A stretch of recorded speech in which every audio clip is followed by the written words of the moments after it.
مني كلمة يمكن منها تستفيد. للصعيد لغة ملهاش أي علاقة بحديد. لو سمعت مني يبقى دي معناها رن. مش حهزر ده سلاح بالإنجليزي يعني جن. خد لك مني 1000 ساعة تشوف لك خن واستقل. لأني لو شفتك ساعتها ده معناه تفصيل كفن. ولو فلتت من العيار حياتك تنقلب محن. وتقول يا ريتني كان صب العيار الموت أكيد حل.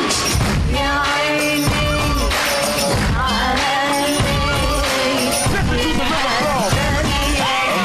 رب واحد قلبي قاعد جيشي جاحد. حجم حاشد خصمه هادد نجمي صاعد عضلي شادد مخي فاقد امري نافذ ربي حامد كل ممارد كني جامد بوزي مادد حجبي عاقد اصلي عاند لازم بكره ياجي واعد حتى ولو لويت سواعد تتغرادد تضرب صادد في القصب تلقاني لابد فكوم السلاح لك ساند وسلاحي شاهر مغامد هايبر هايبر مراكد كفوز رق لكل حاسد للعدو قاهر وكايد دايما بنفد من المكايد قبل الفخ ب6 سنتي تلقاني كاسر وحاول عندي سنسور بلت ان في كل ودن وكل ساعه دومينن دومينن دومينن دومينن دومينن دي معناها السايد.